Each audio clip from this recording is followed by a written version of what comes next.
కలుగు కాక. దేవుని మందిరంలో ఈరోజు దేవుని మందిరం యొక్క ప్రాముఖ్యత గురించి మనం వాక్యం చదువుతున్నాం. పరిశుద్ధాత్మ దేవుడు మనందరినీ నడిపించాలని నా ప్రార్థన. మొట్టమొదటిగా ప్రసంగి 5 అధ్యాయము 1వ వచనం చదవండి. ప్రసంగి 5వ అధ్యాయము 1వ వచనం. నీవు దేవుని మందిరమునకు పోవునప్పుడు నీ ప్రవర్తన జాగ్రత్తగా చూచుకొనుము. ఏమనుంది?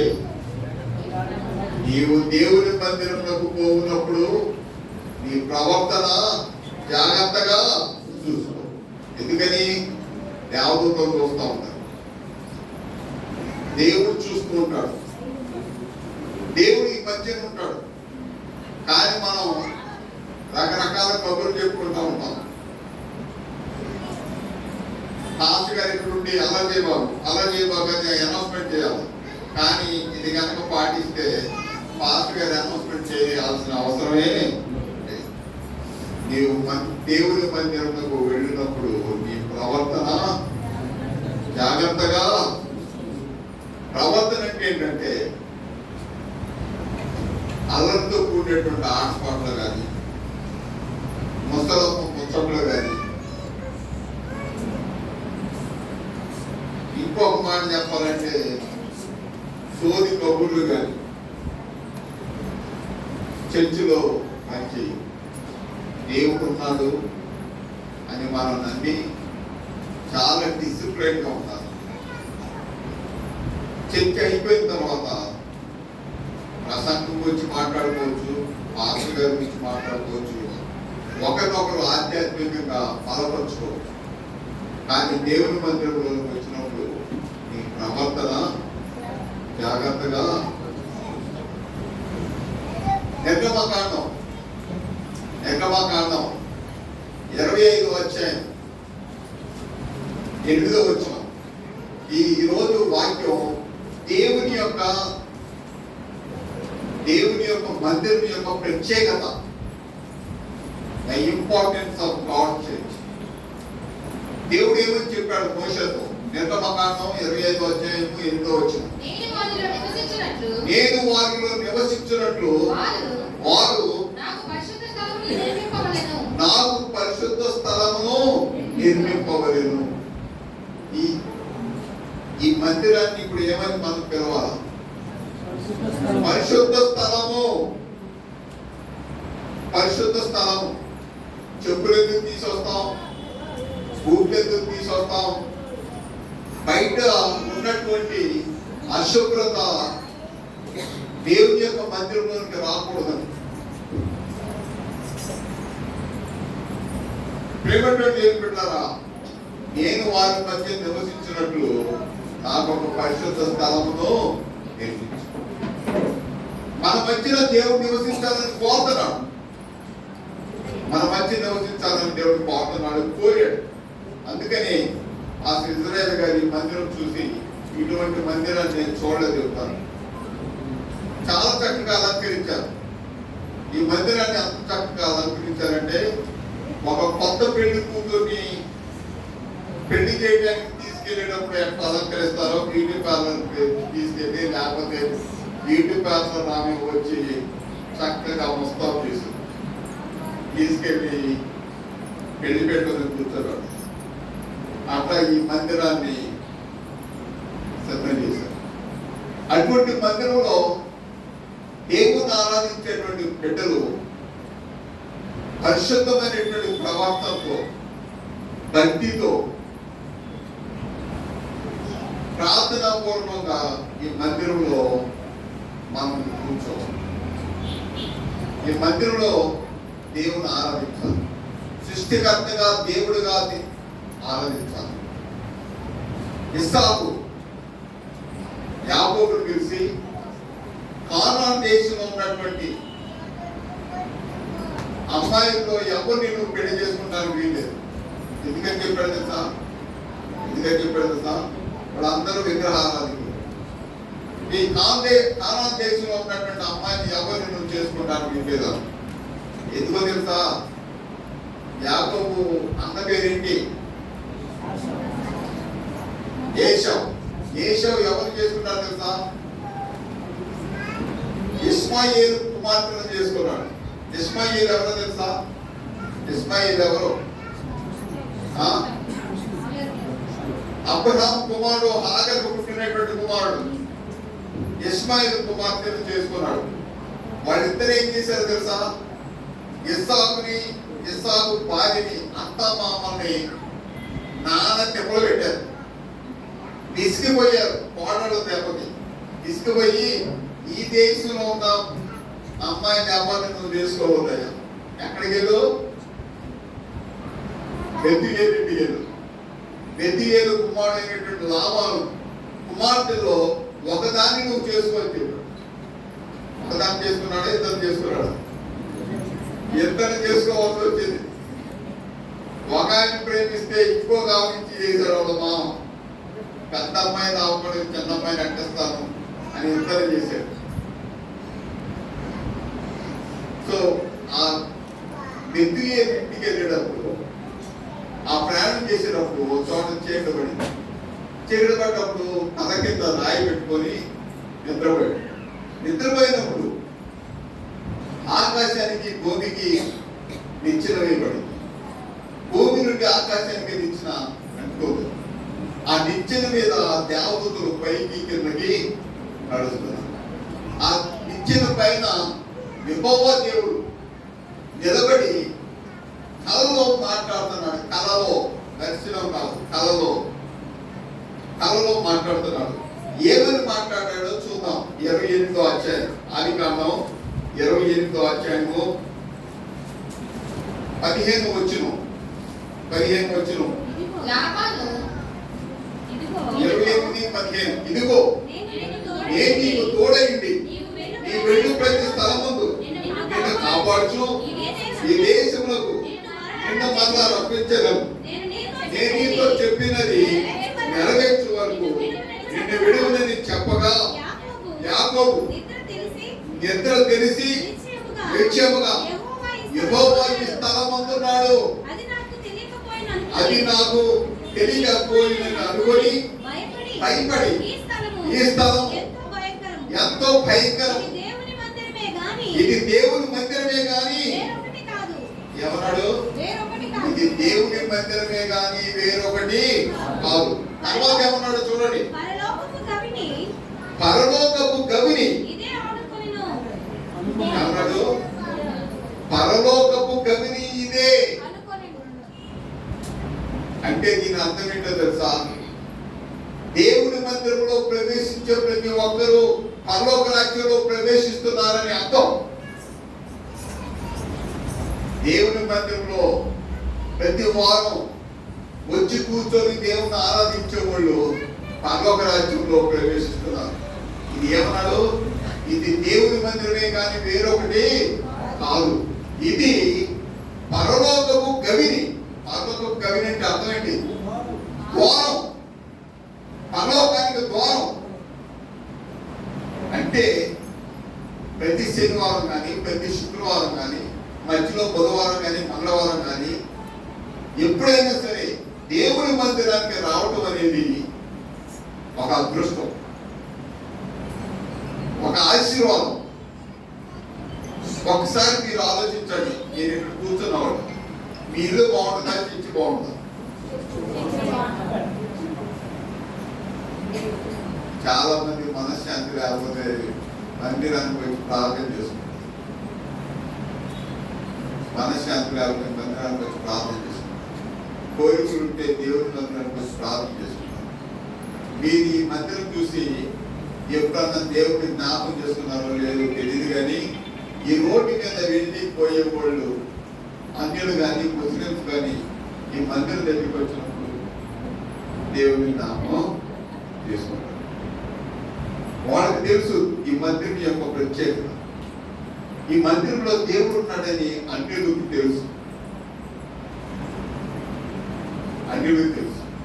కాబట్టి దేవుని బిడ్డలైనటువంటి మనం దేవుని మందిరానికి ప్రాధాన్యత ఇవ్వాలి. ఎందుకు ఇవ్వాలి ప్రాధాన్యత దేవుని మందిరానికి? ఇంట్లో ఉంటే ఈ వాక్యం మనకి వినపడుద్దా? యూట్యూబ్లో చూడొచ్చు, టీవీలో ప్రసంగాలు చేయొచ్చు, కానీ ఈ మందిరం యొక్క ఆశీర్వాదాలు ఇంట్లో రావు. చాలా మంది ఏంటో తెలుసా, మన ఇంట్లో ప్రార్థన చేసుకోలేమా? ఎక్కడ ఇద్దరు ముగ్గురు ఉంటే దేవుడు అక్కడ ఉంటాడని చెప్పాడు కదా, ఇంత దూరం నడిచేదా? అన్యులు ట్రైన్లో బస్సుల్లో వెళ్ళి పండుగలు ఎక్కుతారు. కానీ మన దేవుడు అంత బాధపడమని చెప్పాలి. ఇంటి పక్కనే చర్చి కట్టారు, చర్చిలోకి వెళ్తాం. ఇంట్లో ప్రార్థన చేసుకోమన్నాడా? ఇంట్లో ప్రార్థన చేసుకోవచ్చు, కానీ ఇంట్లో ప్రార్థన చేసుకోమన్నా మందిరానికి రా. మందిరానికి ఇది ఈ మందిరం పరలోక రాజ్యానికి ద్వారం. అందుకని నాయకులైన పాస్టర్లైన దేవుని మందిరానికి వచ్చేటట్టుగా సభ్యులకి నేర్పాలి. దేవుని యొక్క మందిరానికి వచ్చి ఆరాధించుకునేటట్లుగా మనం వారిని ప్రోత్సహించాలి.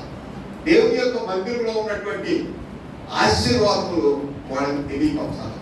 కాబట్టి యాకోబు అన్నాడు, ఇది దేవుని మందిరమే కానీ వేరొకటి కాదు, పరలోకపు గవిని ఇదే.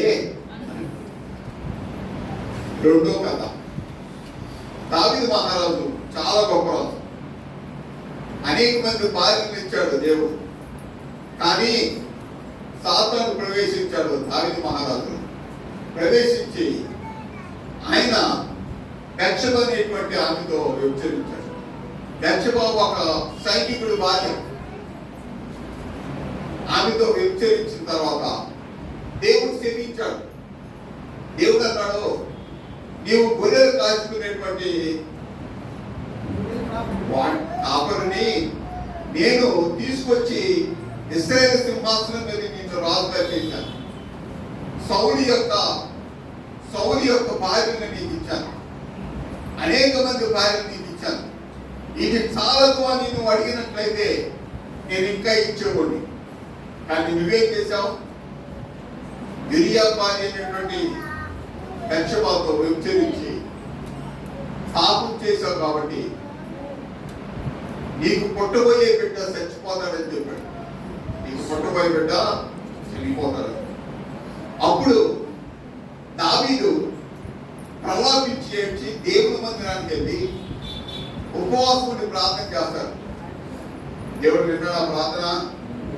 వినలేదు. మంచి పనులు చేసి ప్రార్థన చేస్తే వింటాడు, కానీ చెడ్డ పనులు చేసి ప్రార్థన చేస్తే వింటాడా? వినలేదు. దేవుడు శపించే ప్రకారం కుమారుడు చచ్చిపోయాడు. చనిపోయినప్పుడు చాలా దుఃఖంతో ఉన్నాడు. దేవుడి మందిరానికి వెళ్ళలేదు. మనశ్శాంతి లేదు, ఇంట్లో మనశ్శాంతి లేదు. రాజ్యానికి వెళ్ళి ప్రజలకి న్యాయం తీర్పు తీర్చడానికి కూడా మనసు లేదు. అప్పుడు ఈయన ఎక్కడ కుంగిపోయి చనిపోతాడని ప్రజలు భయపడి ఆయన దగ్గరికి వెళ్ళి ఏం మనం చేశారో చూద్దాం. మనశ్శాంతి లేనటువంటి వారికి ఎక్కడ మనశ్శాంతి దొరుకుతుందో మనం చూద్దాం. కీర్తన గ్రంథం 122 అధ్యాయం 1 వచనం. కీర్తన గ్రంథం 122 అధ్యాయం 1 వచనం ఏమన్నది? యెహోవా మందిరమునకు వెళ్ళుదమని జనులు నాతో అనినప్పుడు నేను సంతోషించితిని. ఎవరు వెళ్ళి అడిగారండి? జనులు వెళ్ళి అడిగారు. ప్రతి ఒక్కరి చర్చిరామని అడిగేది ఎవరు ఇక్కడ? కానీ అక్కడ దావీదు మహారాజుని ఎవరు అడిగారు? జనులు అడిగారు. అయ్యా, దేవుని మందిరానికి వెళ్దాం, అక్కడ శాంతి సమాధానం దొరుకుతాయా, నీకున్నటువంటి విచారం పోతే దేవుడి పాపాన్ని క్షమిస్తాడు. దేవుని మందిరానికి రా అంటే ఏమన్నాడు? నేను ఎంతో సంతోషించాను. యెహోవా మందిరంలోకి వెళ్ళుదామని చంద్రులు నాతో అనేటప్పుడు నేను సంతోషించాను. ప్రియమైనటువంటి విశ్వాసులారా, ఒక దావీదు మహారాజే దేవుని మందిరానికి వెళ్ళుదామని చంద్రులు నాతో అన్నప్పుడు నేను సంతోషించాను. జనులు ఎందుకు దేవుని మందిరానికి వెళ్దామన్నారు? ఏ ఇంట్లో వచ్చి యాజకుడు వచ్చి ప్రార్థన చేస్తే సరిపోదా?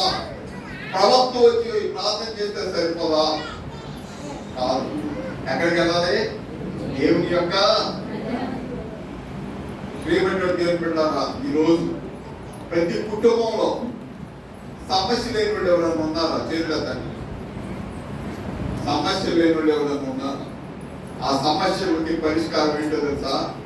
మందిరం, దేవుని మందిరం. కానీ ఒకటి, సమస్య లేని వాళ్ళు చాలా మంది ఉన్నారు. కానీ ఎక్కడున్నారు తెలుసా? సమస్య లేని వాళ్ళు బాబు కూర్చోనా? సమస్య లేని వాళ్ళు ఎక్కడున్నారు తెలుసా? సమాధుల్లో ఉన్నారు. బతుకున్న ప్రతి ఒక్కరికి సమస్య ఉంది. సో ఈ బతుకున్న వాళ్ళందరూ ఎక్కడికి వెళ్ళాలా? దేవుని మందిరానికి వెళ్ళాలా? ఇప్పుడు ఇక్కడికి ఎంతమంది వచ్చారు? మన అయితే ఇంకొక 50. కానీ ఎంతమంది రావాలా? 300 మంది రావాలా? ఎక్కడికి వెళ్ళారు? దేవుని యొక్క మందిరం యొక్క ప్రత్యేకత. సమస్య ఉన్న ప్రతి ఒక్కరూ దేవుని యొక్క మందిరానికి, దేవుని యొక్క మందిరంలోనే పరిష్కారం, దేవుని యొక్క మందిరంలోనే సమాధానం, దేవుని యొక్క మందిరంలోనే ఓదార్పు, దేవుని యొక్క మందిరంలోనే ఉద్యమం, దేవుని యొక్క మందిరంలోనే తెలివి, జ్ఞానం, వేగం లభ్యమం. దేవుని యొక్క మందిరంలో దేవుడు మనతో మాట్లాడతాడు, మనం దేవుడితో. ప్రేమటువంటి విశ్వాసాల చాలా కుటుంబాలు సమస్యలతో కొట్టుమిట్లాడుతుంది, అనారోగ్యంతో బాధపడుతుంది. ఎందుకో తెలుసా? దేవుని మందిరానికి వెళ్ళక, దేవుని యొక్క మందిరానికి వెళ్ళక. ఎవరు వెళ్ళారు చూద్దాం దేవుని మందిరానికి?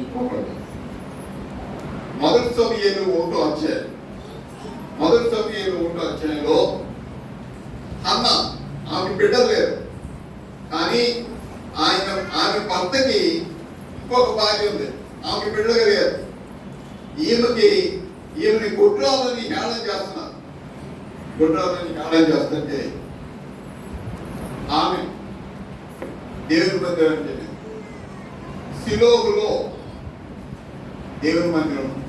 ఆ మందిరంలో ఏలియా యాజకుడు ఆ మందిరానికి వెళ్ళి ఏమని ప్రార్థన చేసిందో చూద్దాం. 1వ సమూయేలు 1వ అధ్యాయము, 1వ సమూయేలు 1వ అధ్యాయము 9వ వచనం.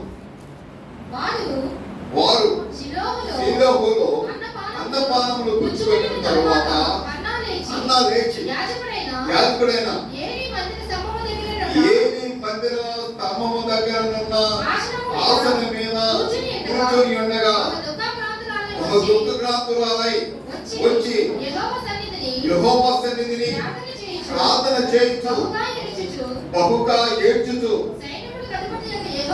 సైన్యములకు అధిపతి యెహోవా, నీ సేవకురాలనైన నాకు కలిగి ఉన్న శ్రమను చూచి నీ సేవకురాలనైన నన్ను మరొక జ్ఞాపకం చేసుకొని నీ సేవకురాలనైన నాకు మగపిల్లను దయచేసి వారి తల మీదకి క్షౌరము కత్తి ఎన్నటికీ రానియను. వాడు బ్రతుకుదనములన్నిటను నేను వానిని యెహోవాకు నీకు అప్పగించునని మొక్కుబడి చేసుకొని ఆమె యెహోవా సన్నిధిని ప్రార్థన చేయుచుండగా ఏది ఆమె నోరు కనిపెట్టి. అమ్మా, బిడ్డలు కుట్రాలు ఎక్కడికి వెళ్ళి ప్రార్థన చేసింది? దేవుని మందిరానికి వెళ్ళి ప్రార్థన చేసింది. అయ్యా, నాకు ఒక మగ బిడ్డని ఇస్తే ఆ బిడ్డ నీకే సమర్పిస్తాను, ఈ సేవకి, ఈ సేవకు సమర్పిస్తాను. దేవుడు ఇచ్చాడా లేదా? దేవుడు ఇచ్చాడు. మగ బిడ్డనే ఇచ్చాడు. ఆ బిడ్డకు సమూయేలు అని పేరు పెట్టేది. ఆ బిడ్డ ఆ మందిరంలో యాజకుడికి సహాయం చేశాడు. చిన్నపిల్లవాడుగా ఎదిగాడు. ఆఖరికి ఆయన ఏమయ్యాడు తెలుసా? ఇశ్రాయేలులందరికీ యాజకుడు అయ్యాడు. తర్వాత ఇశ్రాయేలులందరికీ న్యాయాధిపతి అయ్యాడు. తర్వాత ఇశ్రాయేలులందరికీ ప్రవక్త అయ్యాడు. బిడ్డలు లేని గుడ్రాలు బిడ్డలు కావాలని దేవుని యొక్క మందిరానికి వెళ్ళి ప్రలాపించి ఏడ్చి దేవుడు ఆమె మొర ఆలకించి కుమారుని ఇచ్చినప్పుడు కుమారుడు ఇశ్రాయేలుకు ప్రవక్త అయ్యాడు. సమూయేలు ప్రవక్త. ప్రేమటి దేవుని బిడ్డలారా, యెహోవాకు అసాధ్యమైనది ఏదైనా ఉన్నదా? మార్క్స్ వార్తలో ఏమంతో చూద్దాం. మార్క్స్ వార్త 9వ అధ్యాయం చదువుతాం. మార్క్స్ వార్త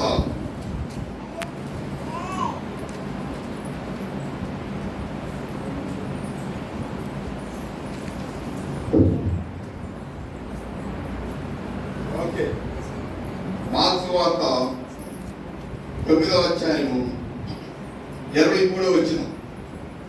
9వ అధ్యాయం 23వ వచనం. మార్క్స్ వార్త ఏమైనను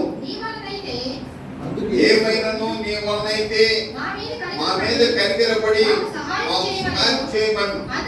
అందుకు యేసు నమ్ముట నీ వలనైతే నమ్మువానికి సమస్తము సాధ్యం. నమ్ముట నీ వలనైతే నమ్మువానికి సమస్తము సాధ్యం. ప్రియమైనటువంటి విశ్వాసులారా, నువ్వు నమ్మి దేవుని యొక్క సన్నిధికి వచ్చి ప్రార్థన చేసుకుంటే సమస్తము సాధ్యమవుతుంది. దేవుడి మత్తయి సువార్తలో ఉన్నాడు, అడుగుడి మీకు ఇవ్వకుండా అన్నాడు. మత్తయి సువార్త 7వ అధ్యాయం 7వ వచనంలో అడుగుడి మీకు ఇవ్వకుండా. తర్వాత యోహాను సువార్త 15వ అధ్యాయం 7వ వచనం చదవండి. యోహాను 15వ అధ్యాయం 7వ వచనం. ఏం అడగాలి? నా యందు మీరును మీ యందు నా మాటలను నిలిచియున్న యెడల మీకేది ఇష్టమో అడుగుడి. ఎవరడు? మీకేది ఇష్టమో అడుగుడి, అది మీకు అనుకోండి. అబ్బా, ఏమి ఇష్టమో అడగాలి. నేను విజయవాడలో పనిచేసేటప్పుడు పేదవాడు సైకిల్ 200 పెట్టి ఒక పాస్ సైకిల్ కొనుక్కున్నాం. సైకిల్ కొనుక్కుంటే రోజు చర్చికి వెనకాల నా భార్య కూర్చున్నది, ముందు ముగ్గురు కొడుకులు కూర్చున్నాడు. ఒక ఆమె ఆమె ఒడిలో ఇద్దరేమో ఆ పాల మీద కూర్చున్నాడు. ముగ్గురు వెళ్ళాడు. టీచర్లు అందరూ స్పోర్ట్లు వేసుకొచ్చేవాడు. మా అందరు రెండు చర్చి. అప్పుడు మా కొడుకు అన్నాడు, డాడీ అందరూ స్పోర్ట్లు వేసుకొని వస్తున్నారు, మనం సైకిల్ మీద వెళ్తున్నాం, స్పోర్టర్ మనకి రావాలంటే ఏం చేయాలి? డబ్బులు కొనుక్కోవడానికి ఆ రోజుల్లో 1000 రూపాయలు కళ్ళతో చూపడం అంటే చాలా గొప్ప సంగతి. నాకు మొట్టమొదటి జీతం ఎంతో తెలుసా? 770 రూపాయలు. నా భార్యకి జీతం ఎంతో తెలుసా? 500. దాంట్లో కట్టింగ్లు పోతే ఎంత వచ్చిందో చెప్పండి. ఊహించలేమన్నమాట స్పోర్ట్ కొనుక్కోవాలని. కానీ ఇంటికి వచ్చినాక డాడీ స్పోర్ట్ కొనుక్కోవాలంటే ఏం చేయాలంటే, ముగ్గురు మీరు దేవుడిని అడగండి. ఎందుకు యథార్థం చెబుతున్నాను, వాళ్ళ ముగ్గురు మోకరించి యేసు ప్రభువా మా డాడీకి స్పోర్ట్ అయ్యి ఆమె అంటే వాళ్ళు తెలిసింది అది ఒక్కటే. మా స్పోర్ట్ అయ్యి మా డాడీకి స్పోర్ట్ అయ్యి ఆమె. మేము దర్శకుడికి సైకిల్ మీద వెళ్ళాం. చీకటి ఇజ్రాయేల్ గారి భార్య ఆమె రైల్వే క్వార్టర్స్ లో కూతురుతో అక్కడికి వెళ్ళాం. అయ్యా ఎలా వచ్చారు? సైకిల్ మీద వచ్చాం. ఎక్కడ వచ్చారు? అది అందుకే అట్లాగే అందరు కూతురు వచ్చాం. స్పోర్ట్ ఎందుకు కొనుక్కోకూడదు అన్నాము. స్పోర్ట్ కొనుక్కోవడానికి మా దగ్గర డబ్బులు లేవు. ప్రార్థన చేయకుండా అంటే 2వ రోజు 5,000 రూపాయలు పంపించి వెళ్ళి స్పోర్ట్ కొనుక్కో. ఇది నిజంగా జరిగింది.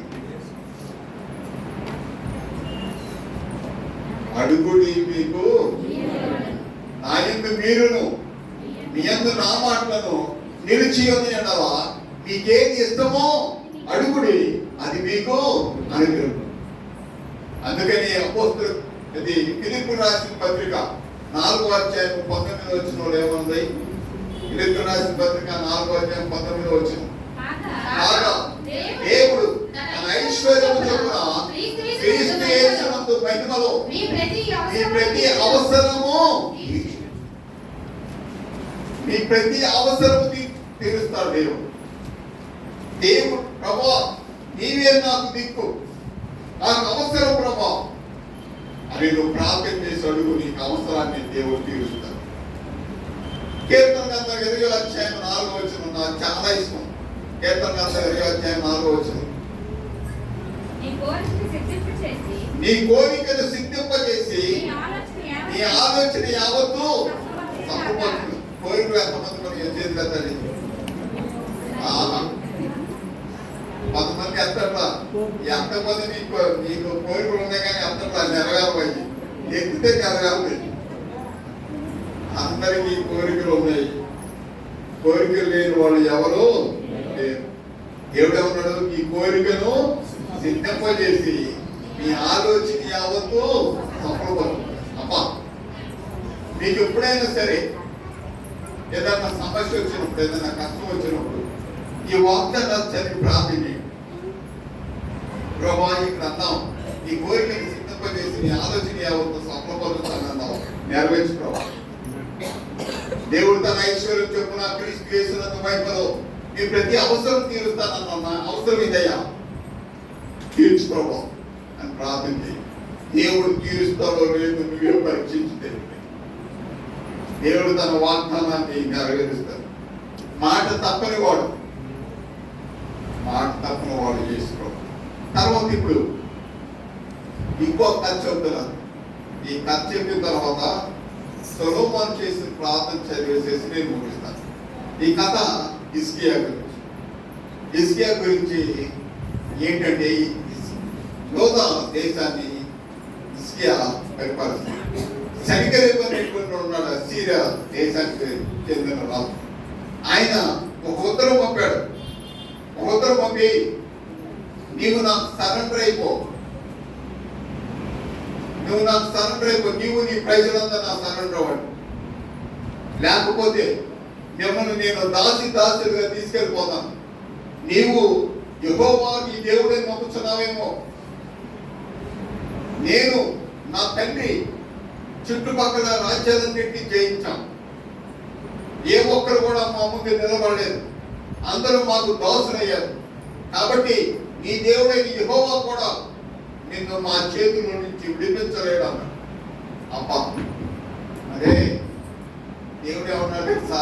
ఆ మాట విని ఆ సెనకెరీబు రంకెలేస్తున్నాడు అన్నట్టు. సెనకెరీబు రంకెలేస్తున్నాడు, వాడంతా చూస్తానన్నాడు దేవుడు. రంకెలేస్తున్నాడు అన్నాడు. అప్పుడు హిజ్కియా ఏం చేశాడు తెలుసా? ఎప్పుడైనా సరే మనకి కష్టం వచ్చినప్పుడు, నిస్సహాయ స్థితిలో ఇక వేరే గత్యంతరం లేదన్నప్పుడు అప్పుడు వెళ్తాం అసలు దేవుడి దగ్గర. కొన్నిసార్లు నిలబడి ప్రార్థన చేసి వెళ్ళిపోతాం, కొన్నిసార్లు కూర్చొని ప్రార్థన చేసి వెళ్తాం. బాగా కష్టం వస్తే మోకరించి ప్రార్థిస్తాం, బాగా కష్టం వస్తే మోకరించి ప్రార్థిస్తాం. నిస్సహాయ స్థితిలో హిజ్కియా ఎక్కడికి వెళ్ళాడు తెలుసా?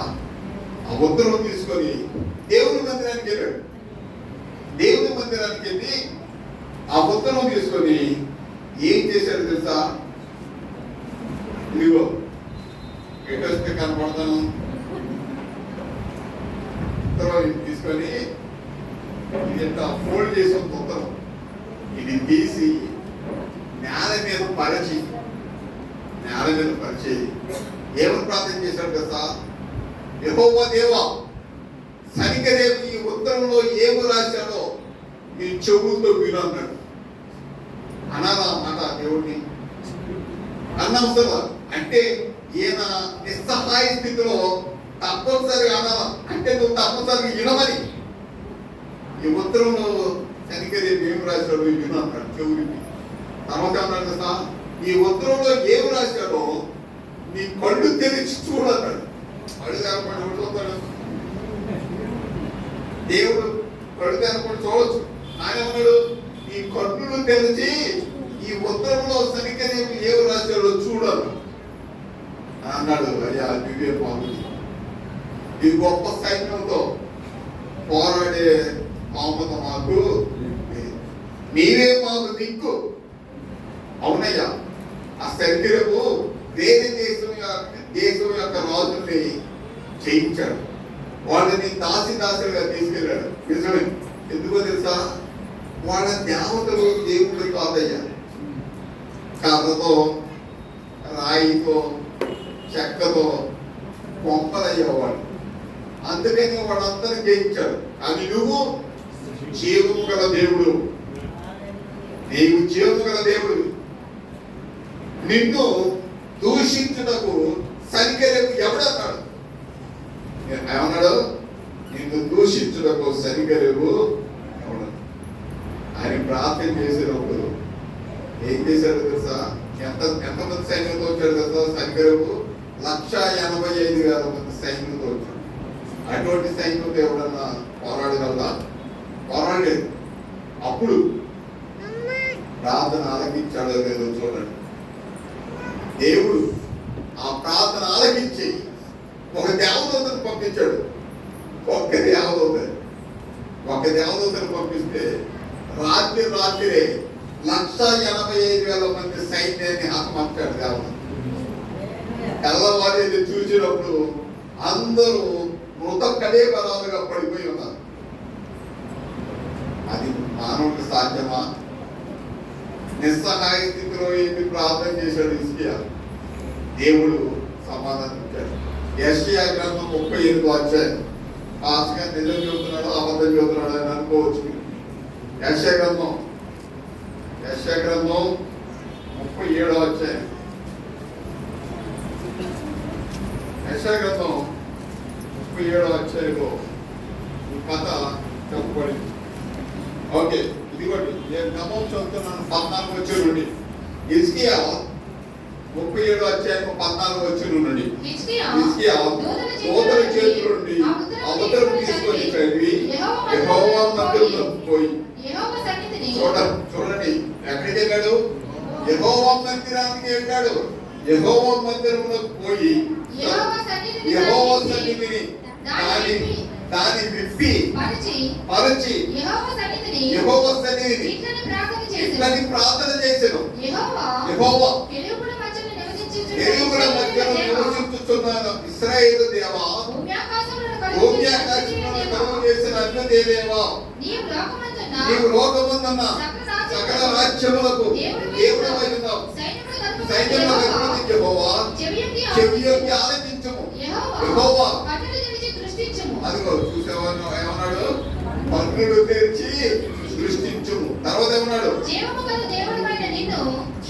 దేవుడైన నిన్ను దూషించుటకై సనికేరేపు పంపిన వారి మాటలను చెవిని పెట్టుము. యెహోవా అష్షూరు రాజులు ఆ జనములను వారి దేశములను పాడు చేసి వారి దేవతలను అగ్నిలో వేసినది నిజమే.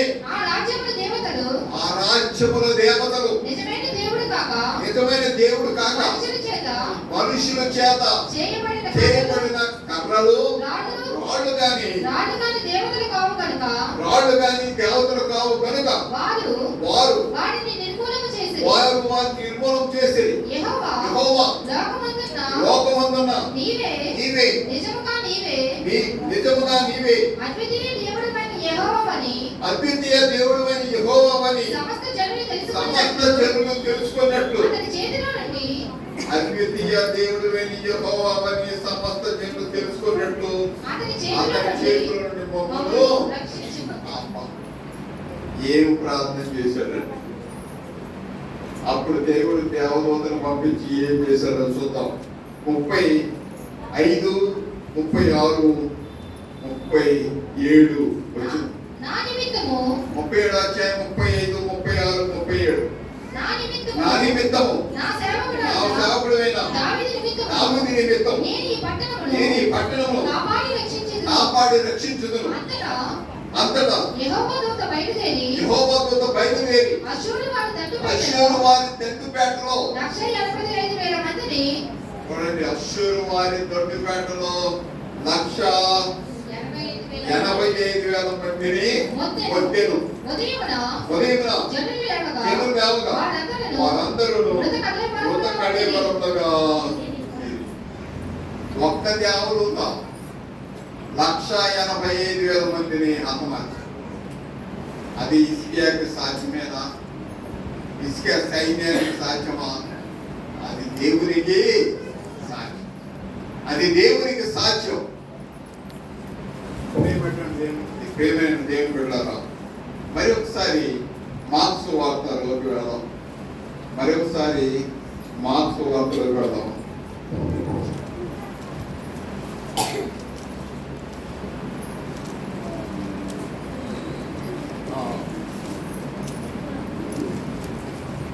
మార్క్స్ వార్తలో దేవుని యొక్క వాక్యం ఏమని చెబుతుందో చూద్దాం.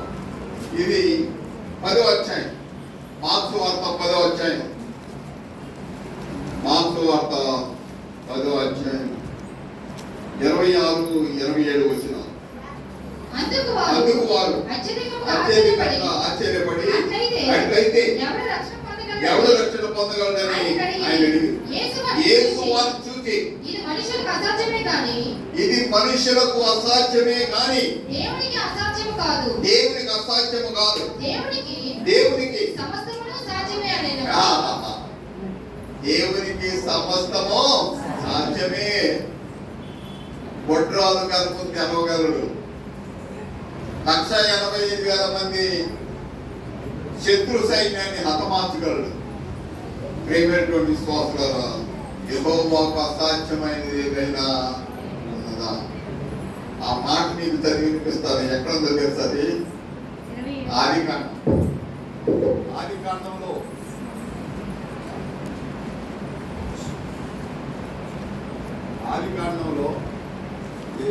ఇది 18వ అధ్యాయం. ఆదికాండం 18వ అధ్యాయంలో దీనికి ఎందుకు అన్నాడు ఇక్కడ చూద్దాం. దేవుడు అబ్రహాముని దర్శించినప్పుడు అబ్రహాముతో దేవుడు అన్నాడు, రాబోయే కాలానికి నీ భార్య శారా గర్భవతి అయి కుమారుని పడుతుందంటే ఆహాహా నవ్వేసి. ఎవరు నవ్వారు? శారా నవ్వింది. అప్పుడు దేవుడు అన్నాడు, నీ భార్య నవ్వనేల అన్నాడు. విన్నాడు దేవుడు, నీ భార్య నవ్వనేల. నేను నవ్వలేదమ్మా శారా, నువ్వు నవ్వింది అన్నాడు. అంటే నువ్వు గర్భం దాల్చవా? నాకు అసాధ్యమా? నా సాధ్యము కాదా అని ఆ చిన్నది మనం చదువుదాం. ఓకే, 11వ వచనం. అబ్రహాము సారాయు బహుకాలం గడిచిన వృద్ధులై ఉండిరి. స్త్రీ ధర్మము సారాకు నిలిచిపోయిన కనుక సారా నేను బలము మూడిగిన దానినైన తరువాత నాకు సుఖము కలుగునా నా యజమానుడు వృద్ధులై ఉన్నాడు కదా అని తనలో నవ్వుకొను. అంతటి యెహోవా అబ్రహాముతో వృద్ధురాలనైన నేను నిశ్చయంగా ప్రసవించెదనా అని శారా నవ్వలేనా? దేవుడు నువ్వు నవ్వింది చూస్తాడు, నువ్వు వెటకారంగా నవ్వింది చూస్తాడు, నువ్వు మనసు పూర్తిగా నవ్వింది చూస్తాడు. దేవుడు అన్నాడు, శారా నవ్వలేలా అన్నప్పుడు యెహోవాకు అసాధ్యమైనది ఏదైనా ఉన్నదా? యెహోవాకు అసాధ్యమైనది ఏదైనా ఉన్నదా? 14వ వచనం. యెహోవాకు అసాధ్యమైనది ఏదైనా ఉన్నదా? మీదటికి నీ యొద్దకు తిరిగి వచ్చేదను. అప్పుడు శారాకు కుమారుడు కలిగెను. శారా భయపడి నేను నమ్మలేదని చెప్పగా ఆయన అవును నీవు నమ్మితివనెను. అవును నీవు. దేవుడు చూస్తూ ఉంటాడు. దేవుడికి మరుగైంది ఏది లేదు. 33వ అధ్యాయం కీర్తనలు ఏమన్నా చూద్దాం. 33వ అధ్యాయము దేవుని యొక్క వాక్యంలో చాలా మంది మనుషులు అనుకునేది ఏంటంటే దేవుడు చూస్తారేంటి అని అనుకుంటాం. కానీ దేవుని యొక్క వాక్యంలో ఓకే 33వ అధ్యాయము కీర్తన గ్రంథం 33వ అధ్యాయము 13, 14 వచనాలు. యెహోవా ఆకాశముల నుండి 13, 14 వచనాలు. యెహోవా ఆకాశం నుండి కనిపెట్టుచున్నాడు. అబ్బా చూడండి ఏమనుంది, యెహోవా ఆకాశం నుండి కనిపెట్టుచున్నాడు. ఇప్పుడు ఎవరెవరు వచ్చారో నీ పేరు బట్టి దేవుడు తెలుసు. ఎవరెవరు వచ్చారు, సుధాకర్ వచ్చాడని తెలుసు, లత వచ్చిందని తెలుసు, లత సపాలు బట్టి పాడం చెప్పిందని కూడా అన్నాడు దేవుడు. పాస్టర్ గారు సుధాకర్ గారు ఎర్రటాయి కట్టుకొని కూర్చున్నాడని కూడా తెలుసు. ప్రతి ఒక్కరి పేరు ప్రేమేంటంటే ఏం పెట్టారా, ప్రతి ఒక్కరికి పేరు తెలుసు. ఇక్కడ ఏమన్నాడు, యెహోవా ఆకాశం నుండి కనిపెట్టుచున్నాడు, ఆయన నరులందరినీ సృష్టించుచున్నాడు. అబ్బా ఎవరన్నా తప్పించుకోగలరు ఆయన దగ్గర నుండి? ఎవరు? యెహోవా ఆయన నరులందరినీ సృష్టించున్నాడు. 14 వచనం, తానున్న నివాస స్థలం నుండి భూలోక నివాసులందరి వైపు ఆయన సూచిస్తున్నాడు. ఆయన వారందరి హృదయములను ఏకరీతిగా నిర్మించినవాడు, వారి క్రియలను విచారించువాడు, వారిని దర్శించువాడు. దేవుడికి తెలియదు ఏది లేదు, చూస్తూ ఉంటాడు, వింటూ ఉంటాడు. ప్రేమటువంటి పెట్టారా, దేవుని మందిరం యొక్క ప్రత్యేకత. హిజ్కియా దేవుని మందిరానికి వెళ్ళి ఉత్తరం పరిచి, దేవుడా ఏం రాశాడో చూడు, దేవుడా ఏమన్నాడో విను. దేవుడు సమాధానం ఒక దేవతను పంపి 185,000 మందిని సొలొమోను దేవాలయాన్ని ప్రతిష్ఠ చేసినప్పుడు ఏమని ప్రార్థన చేశాడో ఆ ప్రార్థన మనం చదువుకోకముందు యేసు ప్రభు తన వాడికి చొప్పున ఎక్కడికి వెళ్ళేవాడు? తోక 4:16 ఎక్కడికి వెళ్ళేవాడు? సమాజ మందిరానికి వెళ్ళేవాడు. ఇప్పుడు ప్రశ్న, యేసు ప్రభు మనిషి కుమారుడు, దేవుని కుమారుడు, దేవుడే. దేవుని మందిరానికి వెళితే పాపులమైనటువంటి మనకి దేవుని మందిరం ఎంత అవసరం? రోగులకి హాస్పిటల్ ఎంత అవసరమో పాపాత్ములకి దేవుని మందిరం అంత అవసరం. ఈ మనసు ఉంటే కాండాన్ని చర్చిలు నిండిపోతుంది. ఈ కనివిక్షన్ ఉంటే చర్చిలు నిండిపోతుంది. ఈ కనివిక్షన్ కాక రోగులకి హాస్పిటల్ ఎంత అవసరం, పాపులకి దేవుని మందిరం అంత అవసరం. కాబట్టి యేసు ప్రభువే దేవుని మందిరానికి వెళ్ళాడు. వారం ఏ వారం కూడా మొదలలేదు. అపోస్తలుల కార్యం 18వ అధ్యాయం అయితే 18వ అధ్యాయం 4-5 వచనాల్లో అపోస్తలుల పౌలు తన వాడికి చొప్పున సమాజ మందిరంలోకి వెళ్ళి వాక్యం బోధించాడు. అపోస్తలుల పౌలు ఎందుకు వెళ్ళాలండి మందిరానికి? అవసరం. శిష్యులు ఎందుకు వెళ్ళారు మందిరానికి? అవసరం. మనమందరం ఎందుకు వెళ్ళాలి మందిరానికి? అవసరం. మందిరం అవసరం. మందిరానికి వెళ్ళటం చాలా అవసరం. ఏమిటంటే విశ్వాసాలా, ఈ మందిరానికి వెళితే నీ యొక్క ఆయుష్ పెరుగుతుంది, నీకు జ్ఞానం వచ్చింది, నీవు బలం శక్తి పొందుతావు, జీవితాన్ని ఎలా గడిపాలో తెలుసుకుంటావు, భయభక్తులతో జీవిస్తావు, పాపం అంటే ఏంటో తెలుసుకుంటావు, చెడుతనాన్ని విసర్జించేటువంటి ధైర్యం నీకు ఉంటుంది, పాపం చేయకుండా యథార్థంగా నువ్వు జీవించగలవు. దేవుని మందిరంలో వచ్చేటువంటి ఆశీర్వాదాలు నువ్వు లెక్కించలేవు. సో సొలొమోను ఏమని ప్రార్థన చేశాడో 2 దినవృత్తాంతాలు ఆ ప్రార్థన చదువుకొని ముగించుకున్నాం. 2 దినవృత్తాంతాలు 6వ అధ్యాయం. 2 దినవృత్తాంతాలు 6వ అధ్యాయం. ఈ వచనం నాకు చాలా ఇష్టం. 18వ వచనంలో సొలొమోను ఏమని ప్రార్థన మొదలు పెట్టాడు చూడండి.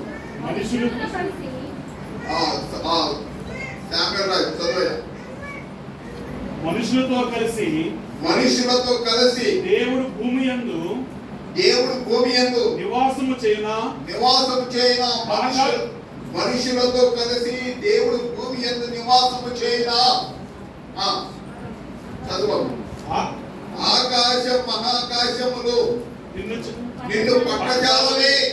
నీవు కట్టిన ఈ మందిరము ఏమన్నాడు సొలొమోను? ఆకాశ మహాకాశములు నిన్ను పట్టజాలవే.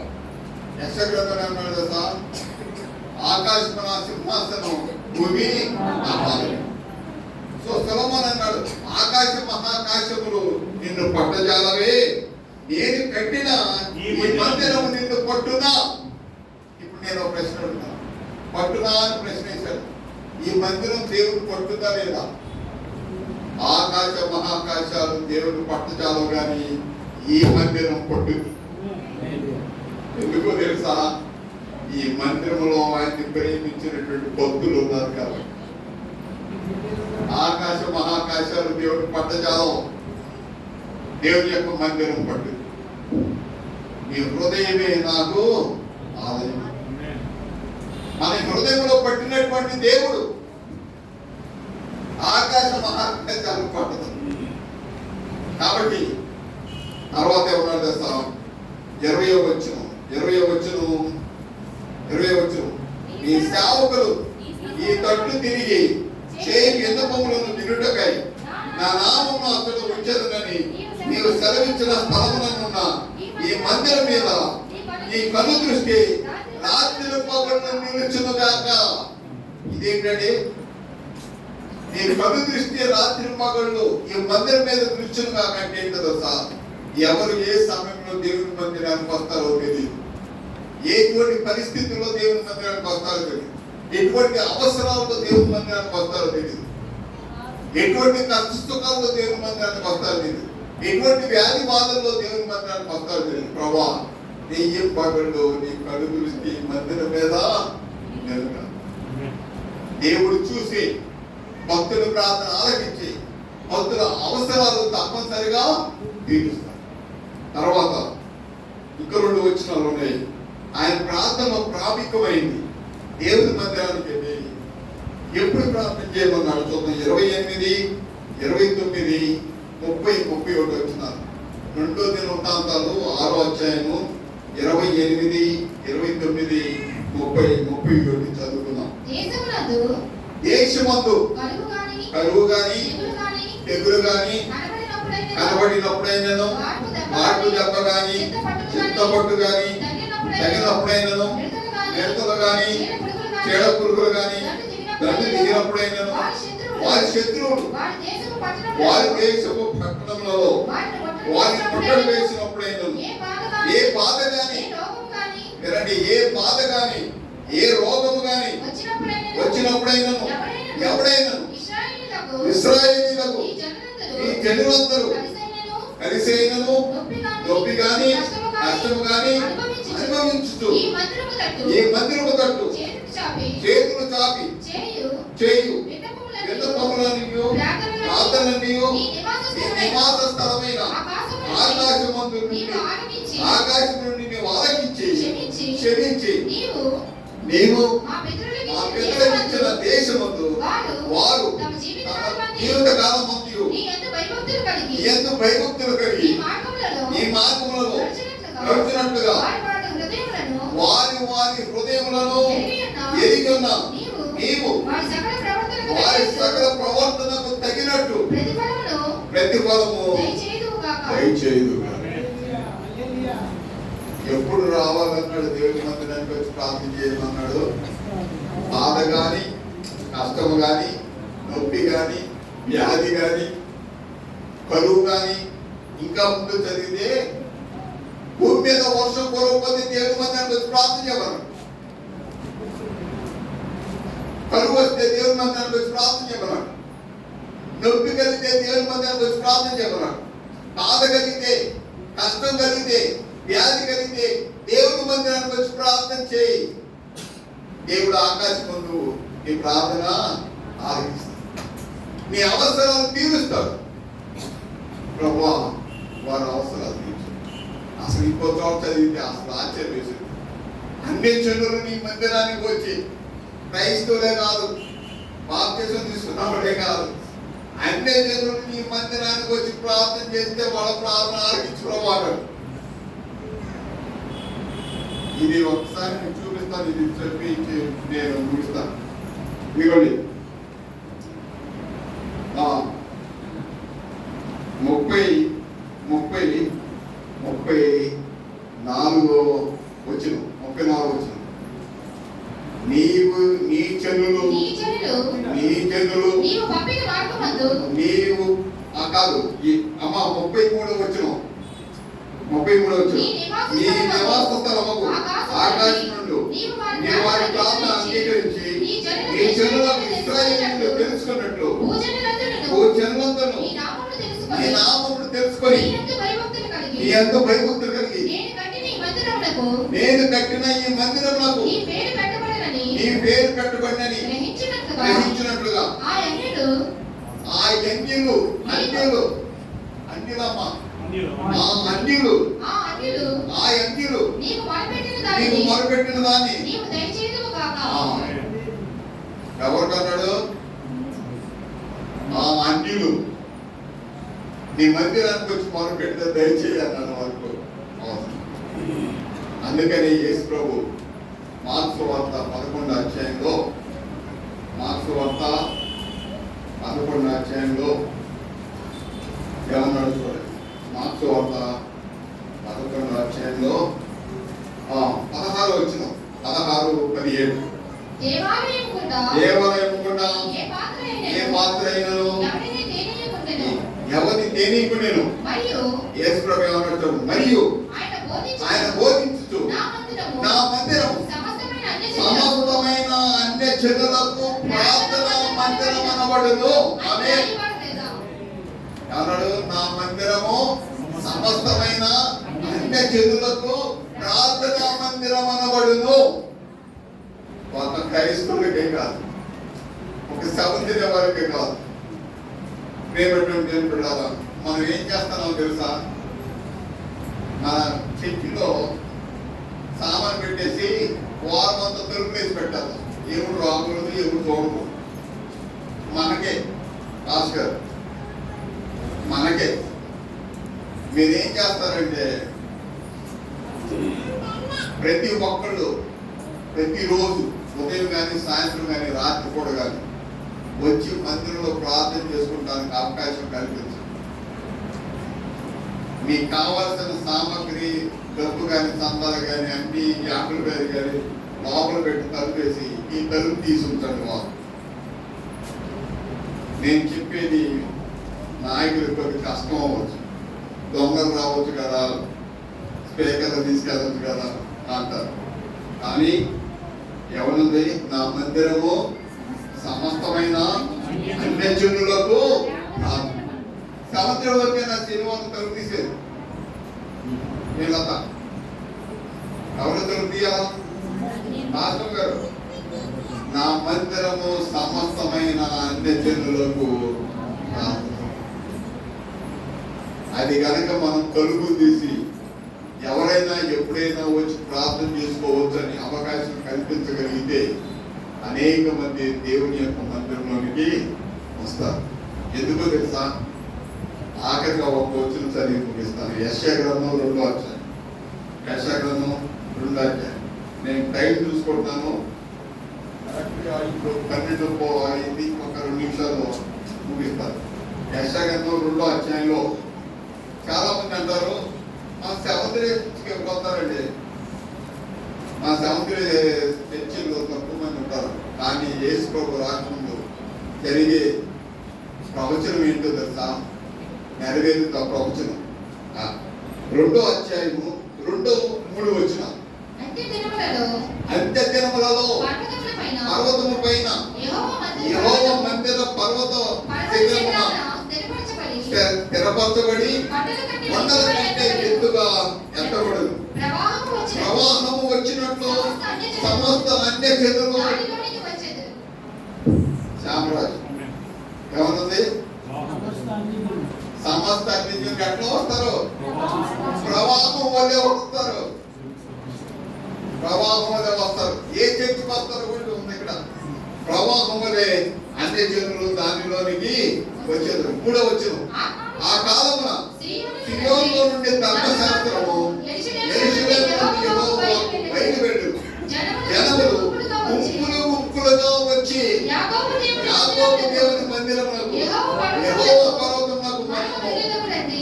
యెహోవా మందిరమునకు యెహోవా పర్వతమునకు మనము వెళ్ళుదము రండి. ఆయన తన మార్గముల విషయమై మనకు బోధించును. మనము ఆయన త్రోవల్లో నడుదుమని చెప్పుకొందురు. నడుమని చెప్పు. ఎవరయ్యా వచ్చేది మందిరానికి? యాకోబు మందిరానికి, యెహోవా మందిరానికి వచ్చేది ఎవరు? అన్య జనులు. ఎలా వస్తారు? గుంపులు గుంపులుగా. హిందువులు తీర్థాలకు ఎట్లా వెళ్తారు? మనం ఏ చర్చికేమో ఎవరికి వాళ్ళు వస్తాం, ఎవరి పిల్లలు పక్కన. కానీ హిందువులు తీర్థాలకు ఎట్లా వెళ్తారు? అత్త, వదిన, అక్క, మామ రండి వెళ్దాం అంటే రండి వెళ్దాం. గుంపులుగా వెళ్తారు. ఇప్పుడు ఏమన్నది? గుంపులు గుంపులుగా వస్తారు అన్ని జనులు. ఎవరు ఎక్కడికి వస్తారు? యెహోవా మందిరంలోనికి వస్తారు. ఎందుకు వస్తారు? ఆయన తన మార్గముల విషయమై మనకి బోధించును. మనం ఆయన త్రోవలో. ఏ చర్చిలోకి వస్తారు? ఆ కాలంలో సీయోను నుండి ధర్మశాస్త్రం ప్రకటించబడింది. పులిపెట్టి నుండి ధర్మశాస్త్రం ప్రకటించబడే సంఘం సెవెంత్ సంఘం ఒకటే. వేరే వాళ్ళు ధర్మశాస్త్రం ప్రకటించు. ఏ సంఘంలోనైతే దేవుని యొక్క ధర్మశాస్త్రం ప్రకటించబడిందో ఆ మందిరంలోనికి అన్ని చేతులు ప్రవాహం వల్ల వస్తారు. గుంపులు గుంపులుగా వస్తారు. కాబట్టి పాస్టర్ గారు నెలకొకసారి అయిన ధర్మశాస్త్రం మీద వాక్యం బోధించు. నెలకొకసారి యేసుప్రభు రాగడి వచ్చి బోధించు. పెట్టక కోసం చెప్పదు. అక్కడ ఈ పులిపెట్టినందు దేవుని వాక్యం, దేవుని వాక్యమే చెప్పాలి. బయట విషయాలు చెబితే చిన్న ఉదాహరణ అంటే చిన్న ఉదాహరణ ఏమిటంటే ఏంటంటారా? ఆ కాలంలో సీఎం నుండి ధర్మశాస్త్రము, యెరూషలేము నుండి యెహోవా వాక్కు బయలు వెళ్ళెను. జనములు గుంపులుగా గుంపులుగా వచ్చి యాకోబు దేవుని మందిరమునకు యెహోవా పర్వతమునకు మనం వెళ్ళుదము రండి. ఆయన తన మార్గముల విషయమై మనకు బోధించును. మనము ఆయన త్రోవలో నడుచుమని చెప్పు. ఇశ్రాయేలు దిన సంపాదన ఆశీర్వాదాలు ఈ మందిరంలో చేరిన ప్రతి ఒక్కరి పైన దేవుడు కుమ్మరించునుగా. ప్రతి విశ్రాంతి దినం దేవుని మందిరానికి వచ్చి దేవుని ఆరాధించే వారి కుటుంబాలు గొప్పగా ఆశీర్వదించుకోవాలి. దేవుడు మీ ప్రతి అవసరం తీరుస్తారు. దేవుడు మీ కోరికలు తీరుస్తారు. అనారోగ్యంతో ఉన్నటువంటి మిమ్మల్ని స్వస్థపరుస్తారు. బాధలో నొప్పితో ఉన్నటువంటి మీకు విడుదల కలుగు చేసి దేవుడు మీకు స్వస్థత అనుగ్రహిస్తారు. దేవుడు మిమ్మల్ని, మీ కుటుంబాన్ని, మీ పాస్టర్ గారిని, ప్రతి ఒక్క కుటుంబాన్ని, సంఘ పెద్దల్ని, సెక్షన్ నాయకుల్ని, అమెరికా నుంచి వచ్చినటువంటి మా నాయకుల్ని దేవుడు బహుగా దీవించి ఆశీర్వదించిన గాక.